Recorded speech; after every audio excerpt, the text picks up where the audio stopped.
नमस्कार, मैं मुर्शिद करीम और आप देख रहे हैं वंदे मातरम।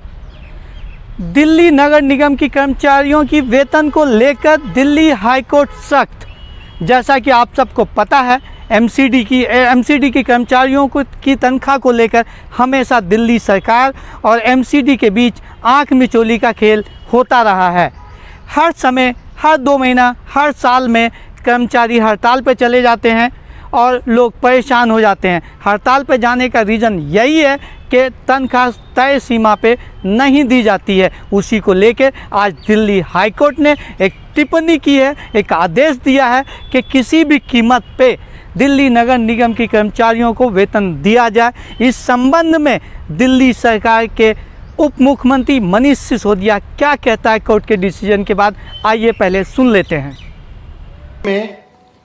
नगर निगम में एक बहुत अभूतपूर्व संकट आ गया है।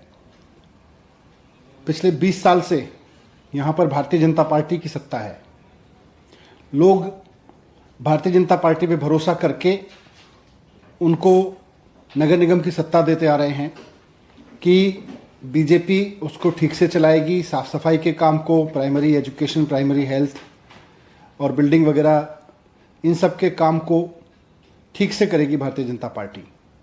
लेकिन नगर निगम के काम को करने की जगह जिस तरह से भारतीय जनता पार्टी ने नगर निगम की बुरी हालत की है, उसके चलते आज दिल्ली का नगर निगम एक ऐसे अभूतपूर्व संकट में आ गया है जैसा देश के इतिहास में कहीं कोई सरकारी संस्था आज तक नहीं आई। आज तक ऐसा नहीं हुआ कि किसी संस्था, कॉरपोरेशन, किसी सरकारी संस्था को कोर्ट को यह कहना पड़ा हो कि आपके पास में अगर कर्मचारियों की तनख्वाह देने के पैसे नहीं हैं तो आप अपनी प्रॉपर्टी बेचिए। आज कोर्ट को यह कहना पड़ रहा है कि आप अपनी संपत्ति बेच के लोगों की तनख्वाह दीजिए। यह भारतीय जनता पार्टी की जिम्मेदारी थी कि नगर निगम को चलाती, नगर निगम के काम को ठीक से करती, नगर निगम के रेवेन्यूज को इकट्ठा करती। दिल्ली सरकार ने हमेशा जितना बना उससे ज़्यादा भी दिया है। जब से हमारी सरकार दिल्ली में आई है, हमने उनके इंटरेस्ट और उनके लोन तक एडजस्ट नहीं किए, जबकि उससे पहले इंटरेस्ट और लोन भी एडजस्ट किए जाते थे। इस सब के बावजूद आज भारतीय जनता पार्टी के शासन में दिल्ली नगर निगम की हालत ऐसी हो गई है जैसी देश की किसी संस्था की कभी नहीं हुई, कि आज नगर निगम बिकने के कगार पर है। आज तक देश में कोई नगर निगम, कोई पंचायत, कोई लोकल बॉडी इस कगार पे नहीं पहुंची कि उसको अपने कर्मचारियों को तनख्वाह देने के लिए अपनी प्रॉपर्टीज बेचनी पड़े। और उसका केवल और केवल एकमात्र कारण है कि भारतीय जनता पार्टी का भ्रष्टाचार और भारतीय जनता पार्टी की नाकामी।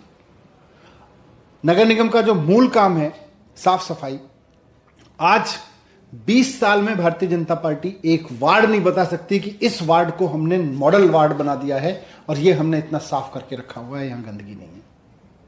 20 साल में एक वार्ड तो साफ सफाई के लिए खड़ा नहीं कर पाए। और पैसा कहां जा रहा है कुछ नहीं पता, लेकिन कर्मचारियों की तनख्वाह नहीं मिल रही। टीचर पढ़ाएगा कैसे, डॉक्टर इलाज कैसे करेगा, सफाई कर्मचारी सफाई कैसे करेगा अगर उसकी तनख्वाह नहीं मिलेगी। दिल्ली सरकार जो पैसा देती है वो भी पता नहीं कहां चला जाता है। लोग जो थोड़ा बहुत और टैक्स देते हैं वो भी पता नहीं कहां चला जाता है। लेकिन कुल मिला के नगर निगम के पास में आज तनख्वाह देने के पैसे नहीं है और भारतीय जनता पार्टी ने नगर निगम की हालत ऐसी कर दी है कि आज नगर निगम को अपनी प्रॉपर्टी बेच के तनख्वाह का इंतजाम करना पड़ेगा। कोर्ट ने ऑर्डर किया है, कोर्ट को इंटरवीन करना पड़ रहा है। तो मैं समझता हूं कि इतनी बुरी हालत के लिए भारतीय जनता पार्टी जिम्मेदारी ले, नगर निगम को छोड़े, कहे कि हमसे नगर निगम नहीं चलाया जा रहा और इसका सॉल्यूशन केवल एक है कि यहां पे इनको भारतीय जनता पार्टी के कब्जे से नगर निगम को मुक्त किया जाए। आने वाले समय में जनता अपने आप करेगी, लेकिन अभी भारतीय जनता पार्टी पूरी जिम्मेदारी ले कि हमसे नगर निगम नहीं चला। आज नगर निगम को हमने 20 साल के शासन में इस हद तक पहुंचा दिया है कि उसको अब अपनी प्रॉपर्टी बेच के तनख्वाह का इंतजाम करना पड़ेगा। भारतीय जनता पार्टी को उसकी जिम्मेदारी लेनी चाहिए और नगर निगम को छोड़ देना चाहिए।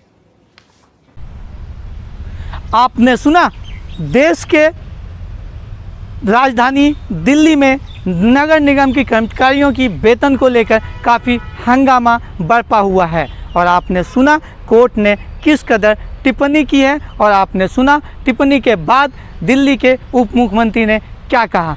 तब तक आप देखते रहिए वंदे मातरम और फिर कोई नई खबर के साथ हम आएंगे आपके पास।